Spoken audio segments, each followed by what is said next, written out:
Hello students, welcome in the online classes of MDN School Kalayat. As you know, we are on first lesson of Public Ed of 11th class. आज हम 11th class का first lesson के लोक प्रशासन की प्रकृति के बारे में पढ़ेंगे। अन्य सामाजिक विज्ञानों की तरह लोक प्रशासन के अंतर्गत भी किन किन क्रियाओं को सम्मिलित किया जाए, यह एक विचारणीय प्रश्न है। कहने का अर्थ है भी लोक प्रशासन के अंदर कौन कौन से कार्य को सम्मिलित किया जाए। इस संदर्भ में लोक प्रशासन की प्रकृति के संबंध में हमें निम्नलिखित दृष्टिकोणों पर विचार करना होगा। आइए हम विस्तार से पढ़ें। एकीकृत दृष्टिकोण, प्रबंधात्मक दृष्टिकोण, आधुनिक दृष्टिकोण। सबसे पहले हम एकीकृत दृष्टिकोण को पढ़ेंगे। लोक प्रशासन का एकीकृत दृष्टिकोण एक व्यापक दृष्टिकोण है, एक बड़े तौर का दृष्टिकोण है।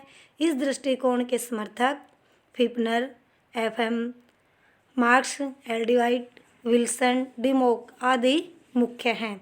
इस दृष्टिकोण के अनुसार लोक प्रशासन निर्धारित लक्ष्य की प्राप्ति के लिए संपादित की जाने वाली क्रियाओं का समग्र योग है। कहने का अर्थ है लोक प्रशासन के अंदर जो हम लक्ष्य निर्धारित करते हैं उन सभी कार्यों का इसमें योग है। और इन क्रियाओं में प्रबंधकीय, तकनीक, शारीरिक, लिपिक व हाथ से किए जाने वाले सभी कार्य सम्मिलित हैं। किसमें? लोक प्रशासन में। यदि हम प्रशासन के इस दृष्टिकोण को स्वीकार करते हैं तो किसी संगठन में लगे छोटे से छोटे कर्मचारी से लेकर एक उच्च शीर्ष पर विराजमान अधिकारी के कार्य को प्रशासन का एक भाग मानना होगा। कहने का अर्थ है भी जिस लक्ष्य के लिए हमें कार्य करते हैं, किसमें? लोक प्रशासन में। एक छोटे से छोटे कर्मचारी से लेकर यानी पीएन से लेकर और एक बड़े उच्च अधिकारी तक सभी इस कार्य के प्रशासन का एक हिस्सा हैं। अर्थात प्रत्येक संगठन में लगे हुए बड़े से लेकर छोटे व्यक्तियों के कार्यों को प्रशासन का एक अंग मानना होगा। एल.डी. वाइट ने स्पष्ट रूप से कहा है, लोक प्रशासन उन सभी कृत्यों से मिलकर बना है जिनका प्रयोजन लोक नीति को पूरा करना या उसे लागू करना होता है।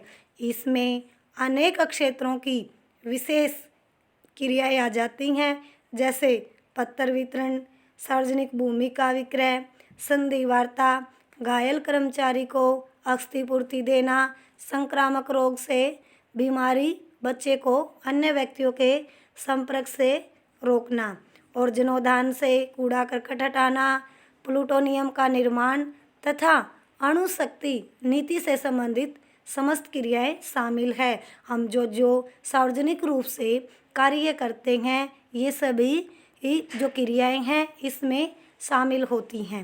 एकीकृत दृष्टिकोण अपने दामन में समग्रीकरण की भावना समेटे हुए है।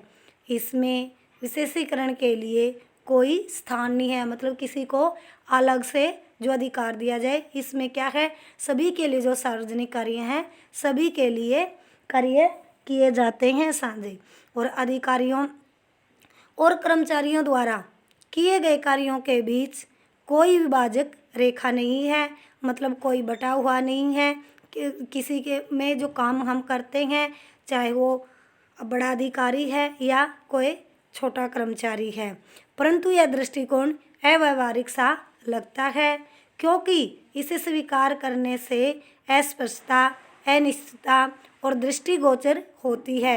इससे प्रशासनिक और गैर प्रशासनिक कार्यों में भेद करना कठिन हो जाएगा। मतलब कहने का अर्थ है मतलब कौन से गैर प्रशासनिक कार्य हैं और कौन से प्रशासनिक कार्य हैं, इनमें अनुमान लगाना कठिन हो जाएगा। ये तो हमारा एकीकरण दृष्टिकोण था। अब हम प्रबंधकीय दृष्टिकोण के बारे में पढ़ेंगे। लोक प्रशासन का प्रबंधकीय दृष्टिकोण एक संकुचित दृष्टिकोण है।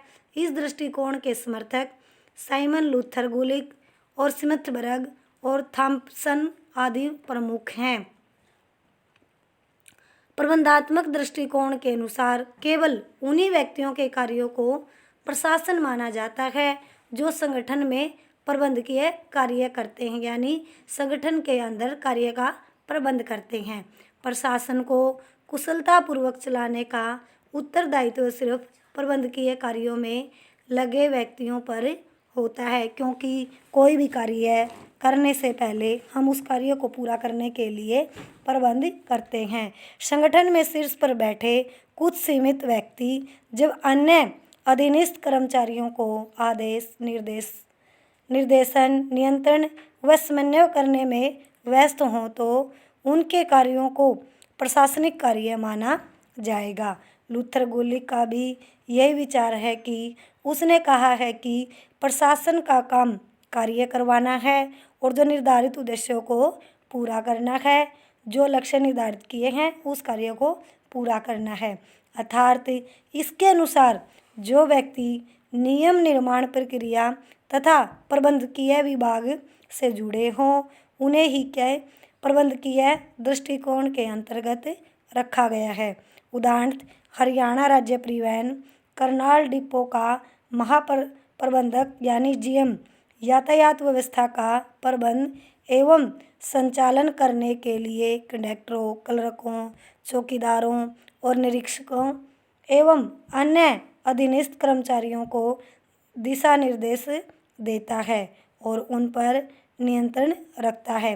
कहने का अर्थ है भाई जो करनाल बुक डिपो का जो महाप्रबंधक है यानी उसको क्या बोलते हैं, जीएम, वो जो यातायात की व्यवस्था में प्रबंध का संचालन करता है। उसके लिए किन किन से कार्य करता है, जैसे कंडक्टर, कलेक्टर, चौकीदारों और जो निरीक्षकों, निरीक्षण करने वाले आदि कर्मचारियों को क्या है, निर्देश देता है और उन पर नियंत्रण बनाए रखता है और उनके बीच समन्वय स्थापित करता है, मतलब तालमेल। अतः केवल जीएम के द्वारा किया गया कार्य ही प्रशासनिक कार्य है। उपरोक्त दोनों दृष्टिकोणों को एकांगी रूप में स्वीकार नहीं किया जा सकता। दोनों में बहुत अंतर है। एकीकृत दृष्टिकोण में संगठन के सभी लोगों के क्रियाकलाप सम्मिलित होते हैं, क्योंकि उसके अंदर क्या है, कोई काम का विभाजन नहीं किया गया है, कार्य का बंटवारा नहीं किया गया है। और जबकि प्रबंधकीय दृष्टिकोण कुछ गिने चुने व्यक्तियों के कार्यकलापों तक सीमित है। कहने का अर्थ है जो एकीकरण में सभी क्या इकट्ठे मिलजुल कर कार्य करते हैं और प्रबंधकीय दृष्टिकोण में कुछ गिने चुने लोग ही उस कार्य को करते हैं, पूरा करते हैं। यदि प्रबंधात्मक दृष्टिकोण को स्वीकार कर लिया जाए तो उच्च अधिकारी ही प्रशासन के यंत्र रह सकेंगे और निचले स्तर के कर्मचारियों का उस कार्य के अंदर कोई योगदान नहीं रहेगा। यह दृष्टिकोण उचित नहीं है, क्योंकि प्रशासन में सभी कार्यों का समावेश होना चाहिए जो कार्य में हिस्सा ले रहे हैं। और यह एक व्यवहारिक भी है कि प्रत्येक प्रशासकीय संगठन में दोनों प्रकार के व्यक्ति होते हैं। अतः हम कह सकते हैं कि लोक प्रशासन को निश्चित सीमाओं में नहीं बांधा जा सकता। दोनों प्रकार के दृष्टिकोणों का अपना अपना स्थान है। इसी आधार पर एक तीसरा दृष्टिकोण उभरा है और वह है आधुनिक दृष्टिकोण। आइए अब हम आधुनिक दृष्टिकोण के बारे में विस्तार से पढ़ेंगे। जॉन ए पीटर, डिमोक, गेल्डन, कोइनिंग इत्यादि आधुनिक दृष्टिकोण के प्रमुख समर्थक हैं। आधुनिक दृष्टिकोण के अनुसार लोक प्रशासन की प्रकृति को बदलती हुई परिस्थितियों के संदर्भ में समझने पर बल देना चाहिए। जो हमारे लोक प्रशासन की प्रकृति है वो बदल रही है, उन परिस्थितियों को समझने पर जोर देना चाहिए। इसका अर्थ यह हुआ कि लोक प्रशासन की प्रकृति में देश और काल के अनुसार परिवर्तन होते रहते हैं।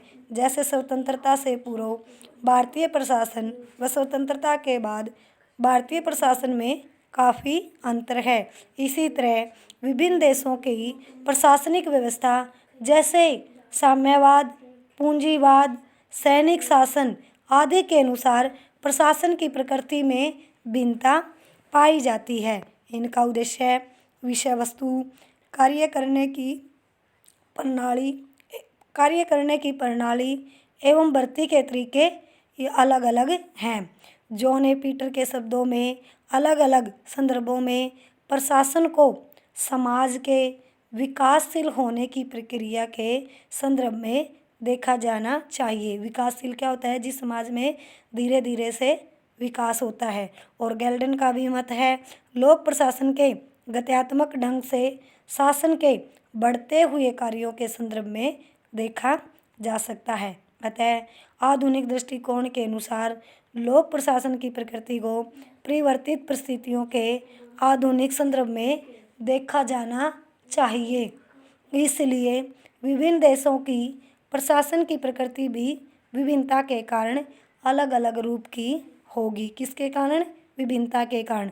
इस प्रकार प्रत्येक देश में प्रशासन द्वारा वे समस्त गतिविधियां जो कानून तथा लोक नीति को क्रियान्वित करने के लिए की जाती हैं, मतलब जो कानून और जो नियम बनाए जाते हैं वो लोगों की भलाई के लिए कार्य किए जाते हैं, लोक प्रशासन की प्रकृति को निर्धारित करेगी।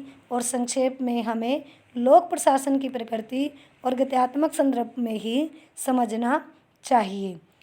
आज हम यहीं तक पढ़ेंगे और आज आपका होमवर्क होगा जो मैंने ये टॉपिक पढ़ाया है इसको रीड करोगे। Thank you students, have a nice day. घर पर रहें, सुरक्षित रहें।